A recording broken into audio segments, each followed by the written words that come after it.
Good morning dear students. आज मैंने आपको लास्ट लेक्चर में पढ़ाया था सीरीज और पैरेलल, और मैंने आपको सीरीज और पैरेलल में कुछ बातें बताई थी, जो कि यदि सीरीज में क्या होता है आपका बेटा कि सीरीज में जो है हम लोग जब भी सीरीज कम्बिनेशन की बात करते तो उसमें रेसिस्टेंस का अतः यदि आर इक्विवेलेंट लिखना होता था तो हम लोग क्या लिखते थे कि आर इक्विवेलेंट इक्वल टू, यदि मुझे आर इक्विवेलेंट लिखना है तो मैं लिखता था R equivalent equal to R one, R equivalent equal to R one plus R two plus जितने भी रेसिस्टेंस हो आर थ्री अप टू कितना था हमारे पास आर एन रेसिस्टेंस था। ऐसे क्वेश्चंस को सॉल्व करने के लिए हमने कुछ इस तरह से लिया था। अब हमने एक बात देखा था कि सीरीज में जो होता है करंट सेम होता है। सीरीज में करंट क्या होता है, जो आई होता है बेटा वो आपका क्या होता है आई सेम होता है। ये छोटी छोटी बातों का ध्यान रखना है। और जो पोटेंशियल होता है वो क्या हो जाता है, वो डिफरेंट हो जाता है। पोटेंशियल आपका क्या होता है डिफरेंट। बट यदि हम लोग ये तो सीरीज कॉम्बिनेशन की बात है, ये सीरीज कॉम्बिनेशन की बात है। यदि मैं पैरेलल कॉम्बिनेशन की बात करूं तो पैरेलल कॉम्बिनेशन के अंदर क्या होता है, ये बात थोड़ा ध्यान से आप देखो कि यदि मैं पैरेलल कॉम्बिनेशन की बात करता हूं तो पैरेलल कॉम्बिनेशन में देखिए क्या क्या होने वाला है। यदि मैं पैरेलल कॉम्बिनेशन की बात करूं तो पैरेलल कॉम्बिनेशन में सीधा होता है कि यदि आर इक्विवेलेंट आपको लिखना है, आर इक्विवेलेंट क्या होता है R one into R two upon R one plus R two, या फिर कुछ दूसरे तरीका से भी, ये तो पैरेलल का मैं लिख रहा हूं, ये पैरेलल कॉम्बिनेशन का है।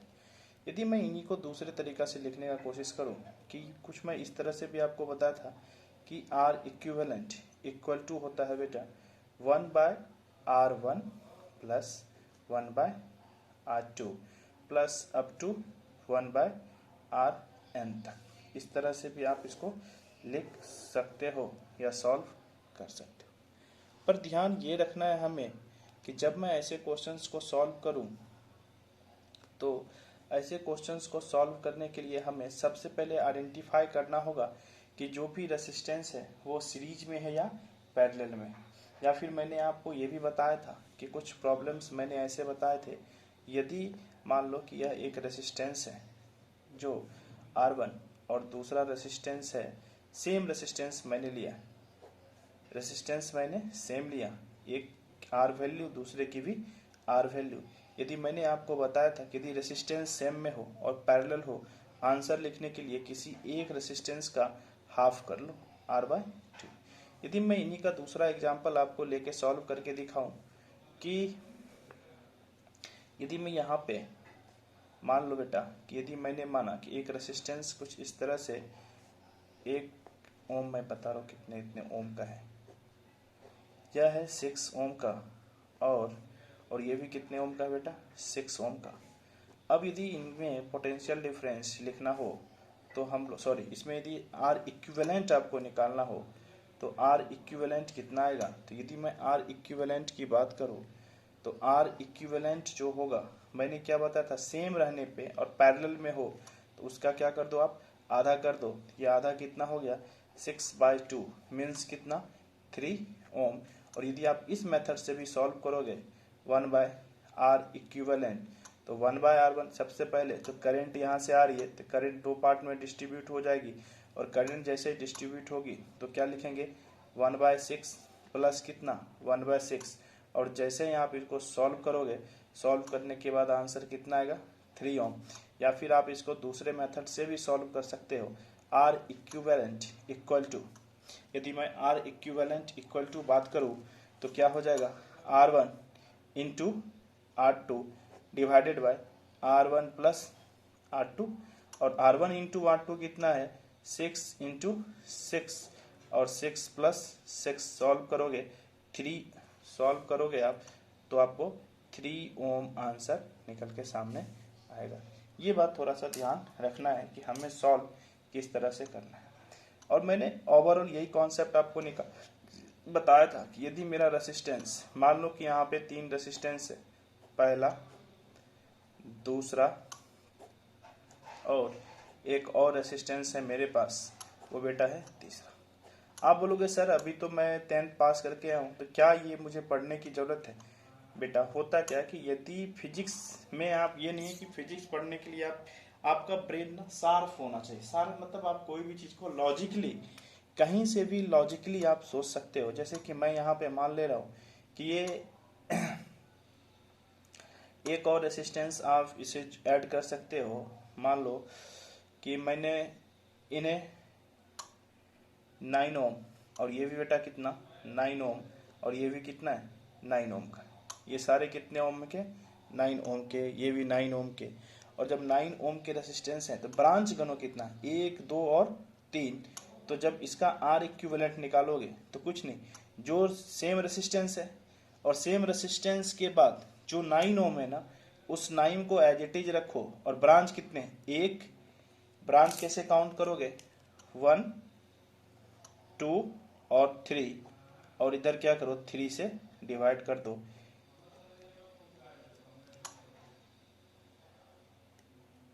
मीन्स जो रेसिस्टेंस आया वो बेटा आपका कितने ओम का आ गया, 3 ओम का आ गया। ये बात ध्यान में रखना। ये बहुत ही आसान और ये हमारे काम का है। यदि मैं कुछ प्रॉब्लम्स अब मैं सॉल्व करके आपको दिखाना चाहता हूँ कि आप ऐसे क्वेश्चंस को कैसे हैंडल करोगे। जब भी ऐसे क्वेश्चंस आ जाएं तो उसको सॉल्व करने के लिए सबसे पहले कुछ क्वेश्चंस करेंगे, और फिर उन क्वेश्चंस के बाद हम लोग धीरे धीरे अच्छे से क्वेश्चंस, थोड़ा सा ही पढ़ाई में ना जेई के कुछ क्वेश्चंस करने की कोशिश करेंगे, कि जिससे क्या होगा कि हमें एक बहुत ही अच्छे तरीके से सॉल्व करने का मौका मिलेगा। कि जैसे मान लो मैं ले रहा हूँ, आप लोग भी प्रैक्टिस कीजिएगा बेटा। यदि आप एक बार प्रैक्टिस करोगे ना, आपको इतना मजा आने वाला है, इतना, क्योंकि अभी ये 10th लेवल का बेसिक मैं करा रहा हूँ। ये 10 से अभी 1 2 4 बेसिक करेंगे, तुरंत जेई का क्वेश्चन सॉल्व करेंगे, फिर आपको लगेगा कि नहीं यार, क्वेश्चन जो है ना, मतलब फिजिक्स सीखने के लिए कुछ भी आपको ज़्यादा पढ़ने का ज़रूरत नहीं है। फिजिक्स यदि आपको सीखना है तो सबसे बेसिक यही है कि आप क्या करो कि फिजिक्स सीखने के लिए सबसे शानदार ऑप्शन आपके लिए यही है कि आप छोटे छोटे प्रॉब्लम्स पहले सॉल्व करना सीखो। जिस दिन तुम छोटे छोटे प्रॉब्लम सॉल्व करने सीख गए बेटा, उस दिन आप समझिए कि आपका क्वेश्चंस, आप मतलब छोटे छोटे, मान लो कि यदि आपको कभी भी कुछ भी, मान लो 4 व्हीलर को आपको ना खोलना है, मान लो खराब हो गया, तो क्या करोगे, उसके लिए छोटे छोटे इक्विपमेंट की जरूरत होती है। आपके पास छोटे छोटे इक्विपमेंट होंगे नहीं, तो क्या आप उसे ओपन कर सकते हो? Same as it is physics के तरह है, आपके पास छोटे छोटे कॉन्सेप्ट का कलेक्शन होना चाहिए। और यदि छोटे छोटे कॉन्सेप्ट का कलेक्शन है तो आप देखो कि यदि आपके पास छोटे छोटे कॉन्सेप्ट के कलेक्शन हैं तो आप क्या कर सकते हो कि इनको आराम से सॉल्व कर सकते हो। यदि नहीं है तो फिर आपको प्रॉब्लम आने लगेगी। मैं यही बात बार बार बोलता हूँ, थोड़ा ब्लर हो रहा है, मैं एक बार देखता हूँ कि क्या प्रॉब्लम है जो ब्लर हो रहा है।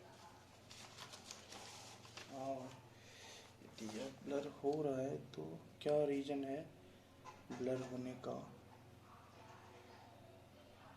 ब्लर होने का रीजन क्या है?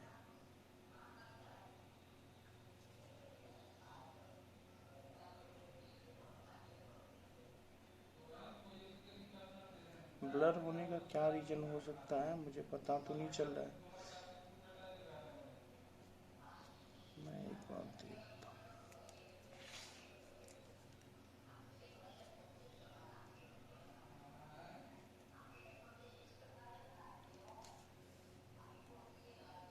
चलो, अब एक बात आप नोटिस करो यहाँ पे कि जैसे कि मान लो मैंने क्वेश्चंस लिए, अभी मैं ये क्वेश्चंस ले रहा हूँ। जैसे कि मान लो मैंने क्वेश्चंस कुछ इस तरह से लिए, और क्वेश्चंस सॉल्व करने के बाद मैंने ये देखा कि जो भी, ये मान लो मेरा एक कॉम्बिनेशन है। अब मैंने एक रेसिस्टेंस लिया, दूसरा रेसिस्टेंस कुछ यहाँ से मैंने कनेक्ट किया, थोड़ा सीधा हो गया और मैंने एक रेसिस्टेंस को कुछ इस तरह से कनेक्ट किया। अब एक बात देखो बेटा कि यदि मैं इस तरह के प्रॉब्लम को सॉल्व करने की कोशिश कर रहा हूँ तो क्या हो सकता है कि ये जो रेसिस्टेंस है, एक रेसिस्टेंस है 2 ओम का और दूसरा रेसिस्टेंस बेटा कितने ओम का है, 4 ओम का, और तीसरा कितने ओम का है, 3 ओम का। जब मैंने ऐसे रेसिस्टेंस को सॉल्व करने की कोशिश करी कि 2 ओम, 4 ओम और 3 ओम, तो हमने यहाँ पे देखा कि यदि मैं यहाँ से पहले तो ये पकड़ना सीरीज में है या कौन कौन सीरीज में है, कौन कौन पैरेलल में। तो मैंने एक बात यहाँ पे नोटिस करा कि ये जो करंट है, ये करंट कुछ इस तरह से यहाँ से आई करंट आया होगा और यहाँ से जाने के दो रास्ते, ये आई करंट दो पार्ट में डिस्ट्रीब्यूट हो गया होगा, I1 और I2 में। जब I1 और I2 में यह डिस्ट्रीब्यूट हो गया होगा तो क्या हुआ होगा कि I1 और I2, जो आपके पास I1 और I2 है उसमें कुछ प्रॉब्लम्स आई होंगी कि I1 और I2। तो हमने क्या देखा कि I1 ये दोनों किस में, 2 ओम, और जो आपके पास 4 ओम है, ये जो 2 ओम है और ये जो 4 ओम है, करंट का डिस्ट्रीब्यूशन हुआ। दैट मीन्स यहाँ पे क्या हुआ कि करंट का यदि डिस्ट्रीब्यूशन हो गया तो क्या होना है कि करंट का डिस्ट्रीब्यूशन होने पे हम लोग को ये पता चल गया कि यह पैरेलल कॉम्बिनेशन में है। तो जब ये पैरेलल कॉम्बिनेशन में है तो इसको हमें सॉल्व करना होगा कि ये दोनों पैरेलल में 2 ओम और 4 ओम, फिर यहाँ से करंट यहाँ पे आएगी, फिर यह भी करंट यहाँ पे आएगी और फिर ये इस तरह से कुछ बाहर आएगा। तो जब ये बेटा करंट बाहर निकलेगा तो फिर मिला कितना, आई, क्योंकि यहाँ पे जो I1 और ये I1 मिलके आई बना दिया। अब जब यह I1 और I1 मिलके आई आपको बनाया है तो आप देखिए कि सॉल्व किस तरह से होना है।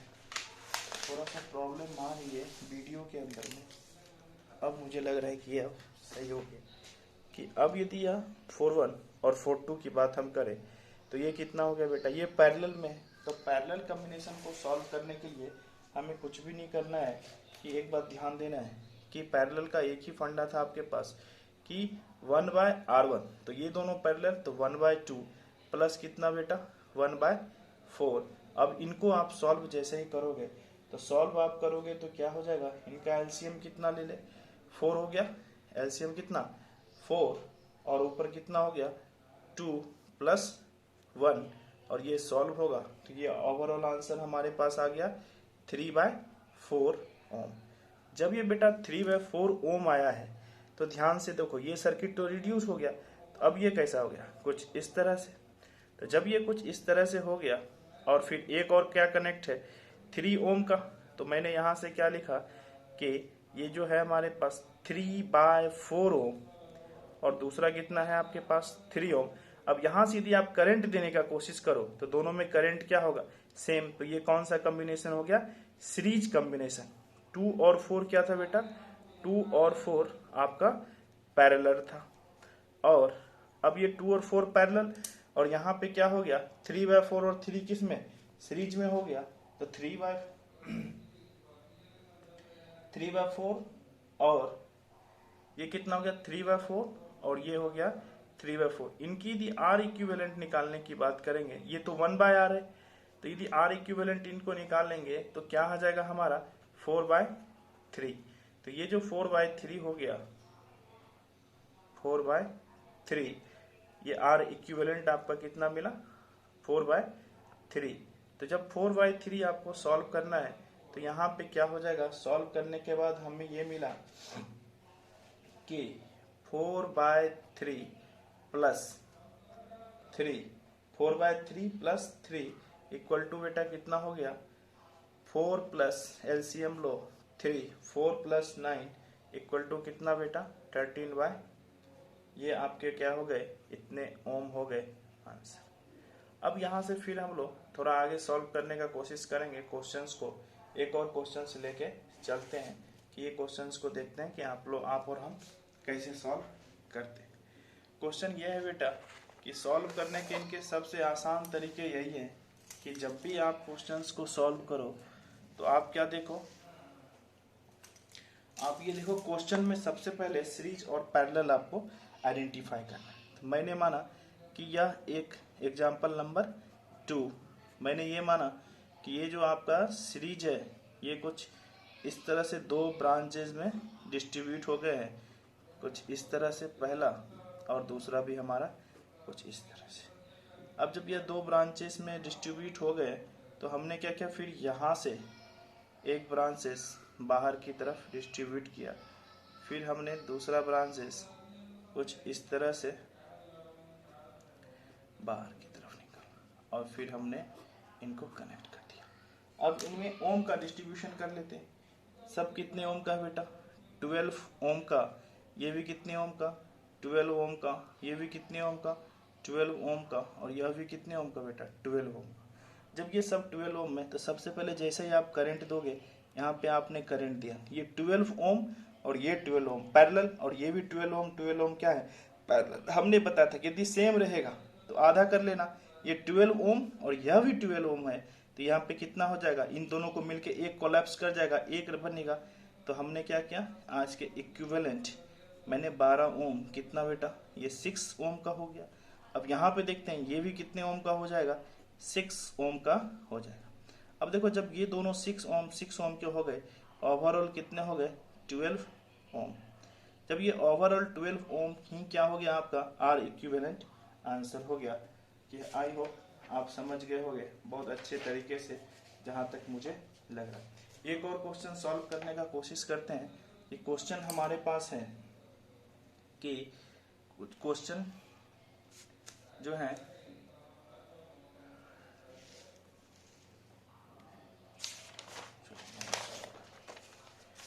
अब जो हमारे पास क्वेश्चंस हैं वो इस तरह से है कि एक रेसिस्टेंस कुछ इस तरह से बाहर आया, दूसरा रेसिस्टेंस कुछ इस तरह से आया, और फिर कुछ दूरी चलने के बाद एक रेसिस्टेंस मैंने इधर, और फिर कुछ डिस्टेंस और चला, एक रेसिस्टेंस मैंने यहाँ पे लगाया, और इनके बीच में मैंने एक रेसिस्टेंस को कनेक्ट किया। जब मैंने इनके बीच में एक रेसिस्टेंस को कनेक्ट किया तो हमने देखा कि ये जो रेसिस्टेंस है वो इनके बीच का जो टर्मिनल पॉइंट है वो P और Q है। जब यह टर्मिनल पॉइंट P और Q है तो मैंने यहाँ से क्वेश्चन सॉल्व करने की कोशिश की। ये जो क्वेश्चंस थे ये हैं 4 ओम और क्या है 1 ओम, और फिर दूसरा क्या बेटा 2 ओम, और जो हमारे पास तीसरे हैं वो है 5 ओम, 5 ओम, और फिर यह क्या है 3 ओम। अब यदि इन्हें ओरल सॉल्व करना है, बहुत हो गया, अब ज़्यादा प्रैक्टिस नहीं करना। अब यदि सॉल्व करना है तो सबसे पहले देखो यहाँ से आप जैसे ही करंट दोगे तो करंट यहाँ पे 2 पार्ट में स्प्लिट हो गया। अच्छा ऊपर ये यहाँ पे से यहाँ तक करंट सेम रहेगा, मीन्स ये दोनों कैसा हो जाएगा, हमारा करंट सेम होने पे सीरीज में हो जाएगा। तो हम लोग क्या करेंगे, एक सर्किट अपने मन से ड्रॉ करेंगे। ये आया, यहाँ से गया, यहाँ से तो पहले से ये 3 ओम का है, और फिर यहाँ कुछ इस तरह से, और ये जो रेसिस्टेंस हुआ था 2 ओम प्लस 1 ओम, ये दोनों मिलके क्या किया, एक रेसिस्टेंस कितने ओम का बना बेटा 3 ओम, और ये भी कितना 3 ओम। जब ये 3 ओम बना, आपको मैंने एक शॉर्टकट बताया था कि ये यहाँ के बाद ये करंट किस में है, पैरेलल में। जब ये करंट पैरेलल में है तो पैरेलल में देखो क्या हो जाएगा, ये पैरेलल में 3 ओम और ये 3 ओम, ये दोनों 3 ओम कितना बेटा आधा। अब कैसा हो गया, ये पहले से ही कितना है 4 ओम, सब में ओम लिखा होगा, आप देखो ये 4 ओम, और यहाँ भी देखो यह जो 4 ओम है ये 3 ओम मिलके ये 4 ओम यूं आया। ओके, ये 3 ओम मिलके हाफ बनाए, सेम रहने पे पैरेलल में क्या होता है आधा। अब ये 3/2 कितना, तो 3/2 ओम, ये कितना हो गया 4 ओम, और ये भी कितना हो गया 4 ओम। और इसको जैसे ही आप सॉल्व करोगे तो ये 4 ओम नहीं है बेटा, ये 5 ओम है, ये भी 5 ओम है। अब जैसे ही आप इनको सॉल्व करोगे तो सॉल्व करने के बाद आपको आंसर आएगा, क्योंकि यह सब कितने में सीरीज में है, और सीरीज में होने का ऑप्शन क्या होता है कि सीरीज में R1 plus R2 plus R3, आपके पास है कितना 4 ओम प्लस 3/2 ओम प्लस कितना बेटा 5 ओम, और जैसे ही आप इसको सॉल्व करोगे आंसर आएगा आपका ओवरऑल, मैं डायरेक्ट लिख दे रहा हूँ, आप थोड़ा प्रैक्टिस कर लेना, 21/2 और ये आ गया 10.5 ओम आंसर। 10.5 ओम आंसर हो गया, ये ध्यान रखना। एक दो क्वेश्चंस और कर लेता हूँ कि जो आपके लिए बहुत ही ज़्यादा जरूरी है। जरूरी इन द सेंस, देखो बेटा कोई भी क्वेश्चन सॉल्व करना ना उतना नीड नहीं होता है, बट प्रॉब्लम क्या है कि आप किसी भी प्रॉब्लम को सॉल्व कैसे करते हो, और जब सॉल्व आप यदि किस तरह से करते हो तो ये ध्यान रखना है। एक थोड़ा सा और अच्छा क्वेश्चन कर लेते हैं कि हमारे पास ना एक एग्जाम्पल है, बहुत ही कि एग्जाम्पल कुछ इस तरह से है कि जब मुझे सॉल्व करना है कुछ क्वेश्चंस तो वो इस तरह से लेंगे कि हमने लिया सबसे पहले कि 2 ओम, यह कितने ओम का 2 ओम, और फिर ये भी कितने ओम का बेटा, ये 2 ओम का है, तो यहाँ से भी हमने कितने ओम का लिया 2 ओम, और 4 रेसिस्टर्स मैंने 2 ओम और एक और ऐड कर लो 2 ओम का मैंने ले लिया। अब मैंने क्या किया कि 2 ओम लेने के बाद इसके साथ अब मैंने क्या किया, इनके साथ एक 4 ओम का रेसिस्टर कनेक्ट किया और इनके एंड पॉइंट से कनेक्ट कर दिया। ये पॉइंट ए और ये भी पॉइंट कितना है बी। जब मैंने इनके एंड पॉइंट से कनेक्ट किया है तो फिर मैंने एक और काम किया, एक मिड से एक निकाला, एक मैंने मिड से लिया और मिड से लेने के बाद इनके लास्ट वाले पॉइंट को इस तरह से कनेक्ट किया और यहाँ बीच में एक रेसिस्टर ऐड कर दिया। जब मैं बीच में एक रेसिस्टर ऐड करता हूँ तो सारे का रेसिस्टेंस मैं अब लिखने की कोशिश करता हूँ। नीचे वाले का 4 ओम, यहाँ पे बेटा कितना 2 ओम, ये भी कितना बेटा 2 ओम, और फिर ये कितना है हमारे पास 2 ओम, और ऊपर कितना हमारे पास 3 ओम। अब देखो यदि मैं यहाँ के बाद यहाँ पे पहले अंदर की बात करते हैं, 2 ओम 2 ओम 2 ओम, ये सीरीज में है तो मीन्स अंदर कितना हो गया, यहाँ से 2 ओम तो गया और ये टोटल मिलके कितना बना दिया बेटा 6 ओम। तो ये 2 ओम इक्विवेलेंट लिखने की बात कर रहा हूँ, 2 2 4 2 6, ये कितना हो गया एक 6 ओम का हमारे पास सॉल्व हो गया। अच्छा फिर नीचे से एक गया हुआ है तो यहाँ से एक कनेक्शन आया और ये कितने का था 4 ओम का है, तो यहाँ से एक 4 ओम का एक रेसिस्टर मैंने ऐड कर दिया 4 ओम का। जब मैंने 4 ओम का रेसिस्टर ऐड किया है तो अब देखो कि ऊपर भी ना 2 ओम और 6 ओम के बीच में एक लगा हुआ, तो यहाँ से 2 ओम तो ठीक है ना, यहाँ से निकला, फिर यहाँ पे आके एक रेसिस्टर कितने का है 3 ओम का। अब देखो जब मैं ऐसा करूं कि फिर से नोटिस करना है ये 3 और 6 किस में है, ये जो दोनों हैं ये किस में है 3 और 6 पैरेलल में है, और जब आप 3 और 6 का आर इक्विवेलेंट निकालोगे 3 और 6 का आर इक्विवेलेंट तो आपको सॉल्व करने के बाद आएगा कि 6 इंटू 3, 6 इंटू 3 और 6 प्लस 3, ये कितना हो गया 18, और ये कितना हो गया 9, और इसको सॉल्व करोगे तो 2।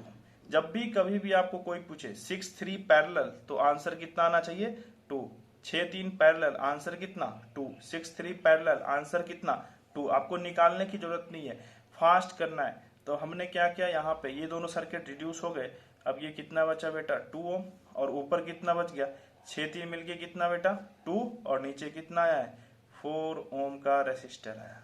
कितने ओम का आया 4 ओम का, ये 2, ये भी कितना 2 ओम, ये भी कितना बेटा 2 ओम, और ये कितना हमारे पास हो गया ये 2 ओम 2 ओम, नीचे कितना बेटा 4 ओम। अब देखो ये दोनों किस में सीरीज में है कि नहीं है, जब ये दोनों सीरीज में है तो मीन्स 2 ओम कितना हो गया आपके पास ओवरऑल 4 ओम हो गया, और 4 ओम और 4 ओम मिल के आपको पास कितना मिलेगा कि जब हम लोग इसको सॉल्व करेंगे तो ऊपर कितना 4 ओम, नीचे भी कितना 4 ओम, और 4 ओम, और ये दोनों जो 4 ओम है फिर आधा हो गया, मीन्स आंसर कितना आ गया आपका कि 4 ओम हमारे पास पैरेलल में चला गया, और आर इक्विवेलेंट आपको कितना मिला 2 ओम, आंसर आधा। इतना आई होप आप समझ गए होंगे कि किसी भी सर्किट को यदि सॉल्व करना है तो इनके सॉल्व करने के क्या क्या तरीके हो सकते हैं। ये सबसे बड़ी बात है कि कोई भी क्वेश्चन यदि आपको सॉल्व करना है उसमें आपको ध्यान रखना है। आइए अब हम लोग कुछ और क्वेश्चंस आप प्रैक्टिस कीजिए। मैं कल कुछ क्वेश्चंस आपको देता हूं जो कि आपको प्रैक्टिस करना है, ज़्यादा से ज़्यादा प्रैक्टिस करना है।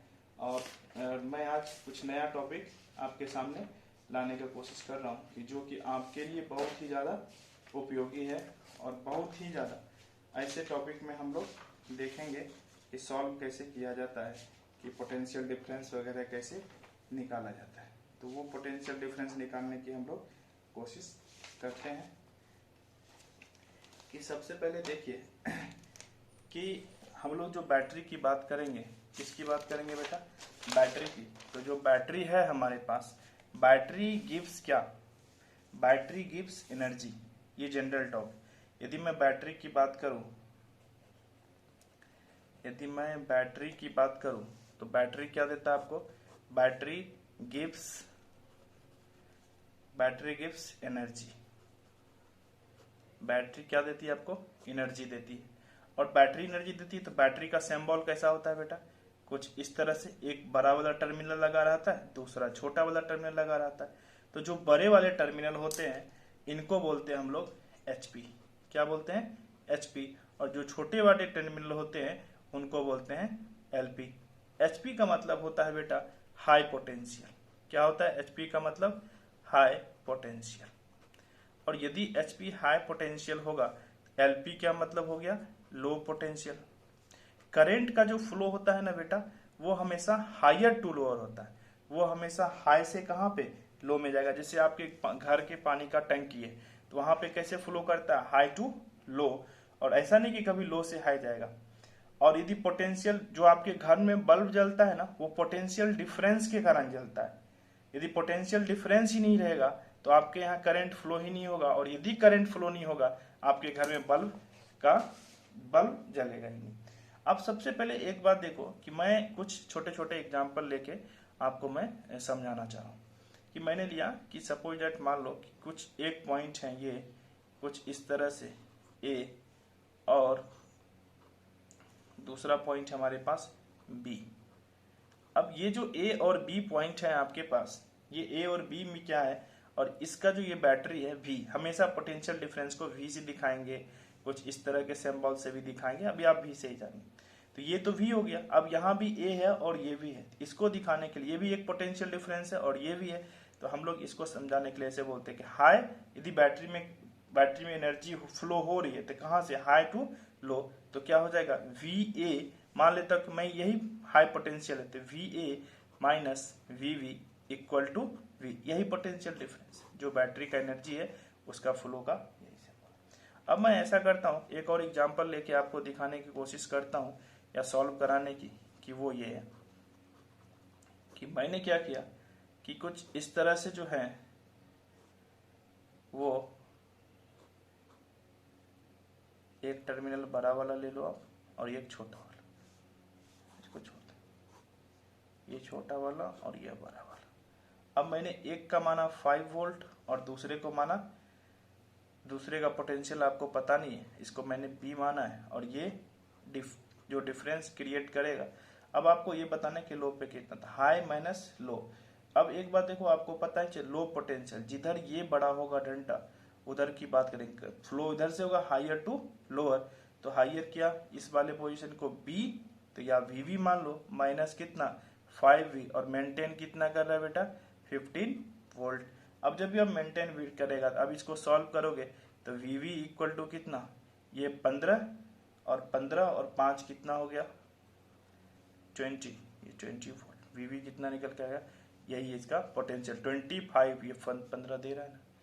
समझ में आपको शायद आ गया होगा ऐसे क्वेश्चंस को सॉल्व कैसे करते हैं। अब हम लोग एक दो बात देखते हैं कि अब यहाँ से ना नीट में क्वेश्चन आता है बेटा, ज्यादा क्वेश्चंस हमेशा कॉन्सेप्ट। देखिए नीट में क्या क्वेश्चन पूछा गया, पहले एक दो और आसान आसान क्वेश्चंस करते हैं। कि जब भी हम लोग कभी भी देखेंगे कि सॉल्व करने का तरीका है तो उसमें कुछ इस तरह से लेंगे कि मान लो कि कोई सर्किट इस तरह से लगा हुआ है और उसमें एक बैटरी लगा हुआ है, एक बड़ा पोल और दूसरा छोटा पोल इस तरह से लगा हुआ है, कनेक्ट है, और मैंने यहाँ से एक रेजिस्टेंस निकाला है। तो जब बड़े पोल वाले को हम लोग हमेशा माइनस वाले टर्मिनल से दिखाते, जो लो पॉइंट है उसको माइनस से और जो बड़ा है उनको प्लस से, और जो रेसिस्टेंस है उसको हम लोग दिखाएंगे यदि करंट का जिधर डायरेक्शन होगा उधर फर्स्ट प्लस और दूसरा क्या माइनस की तरफ होगा। यदि मैं मान लूं कि ये डायरेक्शन है ए और ये क्या है बी, तो इसमें डायरेक्शन क्या ये प्लस और माइनस हो गया।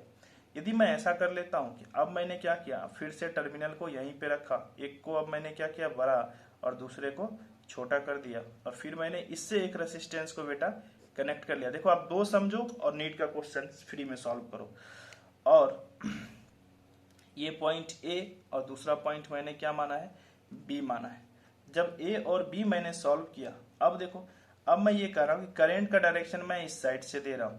यदि करंट का डायरेक्शन मेरा इधर है तो अब देखो ये वाला क्या हो जाएगा हाई पोटेंशियल बड़ा डंडा प्लस छोटा डंडा माइनस, और ये क्या फिर से करंट इधर तो ये प्लस और ये, फिर जिधर करंट का डायरेक्शन होगा उधर पहला जो स्टेप आएगा उसमें प्लस दूसरा क्या माइनस। अब आते हैं हम लोग सॉल्व करने का कोशिश करते हैं कि ऐसे क्वेश्चंस को सॉल्व कैसे किया जाना चाहिए। जब भी ऐसे क्वेश्चंस को सॉल्व करेंगे उसमें सबसे पहले ध्यान यही रखना है कि सॉल्व करने का तरीका क्या क्या हो सकता है। चलिए बेटा अब मैं आपको सॉल्व करके कुछ एक आध दो क्वेश्चंस दिखाता हूं जो इस तरह से है। देखिए कि आपको पता है कि V इक्वल टू क्या होता है I इंटू आर, ये तो सबको पता है। V इक्वल टू क्या होता है I इंटू आर, ये बात आपको ध्यान में रखना है कि V equal to I into R होता है। जब V equal to I into R होता है तो एक क्वेश्चन देखो कि एक रेसिस्टेंस एक वायर है जिससे कि करंट फ्लो हो रहा है जिससे करंट फ्लो हो रहा है 2 एम्पियर का, कितने का 2 एम्पियर का करंट फ्लो हो रहा है, और जो रेसिस्टेंस है वो 5 ओम का रेसिस्टेंस है, और इनका जो एंड पॉइंट है ये जो एंड यहाँ पे 5 वोल्ट और इन पे क्या है यही फाइंड करना x। तो जब ऐसे क्वेश्चंस को तुम सॉल्व करोगे, ऐसे क्वेश्चंस को सॉल्व करने का सबसे बेस्ट ऑप्शन यही आता है कि आप सबसे पहले करंट 2 एम्पियर जा रहा है, ये 5 जा रहा है, तो सबसे पहले ध्यान ये रखना है कि पोटेंशियल डिफरेंस हमने निकालने के लिए क्या बताया था कि आपको फाइंड ये करना है कि VA माइनस VB फाइंड करना है।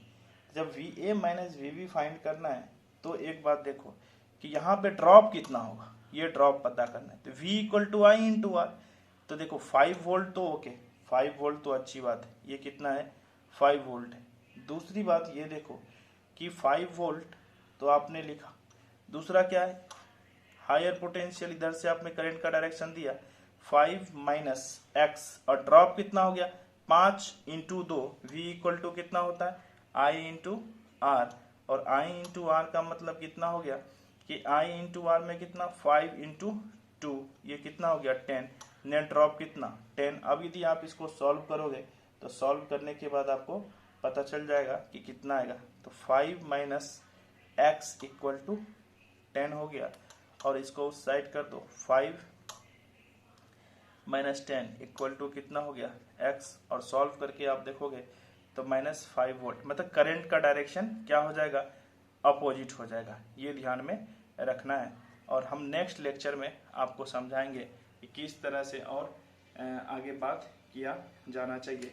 आप लोग इसका कंप्लीट सॉल्व करके हमें आंसर बताइएगा, फिर नेक्स्ट क्वेश्चन में हम देखते हैं कि क्या होता है। बेटा सबसे मोस्ट इम्पोर्टेंट बात यह है कि आप रिवीजन सबसे ज़्यादा से ज़्यादा करो। यदि आप बेटा रिवीजन नहीं करोगे तो फिर एक प्रॉब्लम क्रिएट हो जाएगी, क्योंकि मैं बेसिक ले रहा हूँ। कल नेक्स्ट लेक्चर के बाद मैं आपको थोड़ा सा यूनिट बताऊंगा, इनके बाद मैं चैप्टर स्टार्ट करने वाला हूँ यूनिट एंड डायमेंशन, जो कि शायद आपके लिए बहुत ही इम्पोर्टेंट होगा।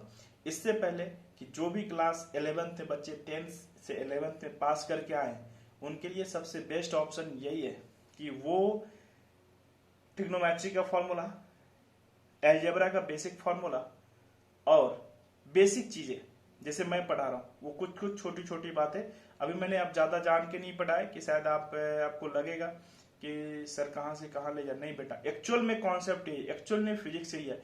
यदि बेटा फिजिक्स आसानी से समझ में आ रहा है तो इसका मतलब है दो ही बात हो सकती है, या तो आपको सही में समझ में आ रहा है, या तो फिर जो भी टीचर आपको पढ़ा रहे वो एक्चुअल में जो कॉन्सेप्ट है वो आपको सिखाने की कोशिश, लर्न कराने की कोशिश नहीं कर रहे। मैं ये कहता हूं कि आप लर्न कीजिए, उनके बाद आप खुद बड़े से बड़े प्रॉब्लम को सॉल्व कर सकते हैं। Thank you very much.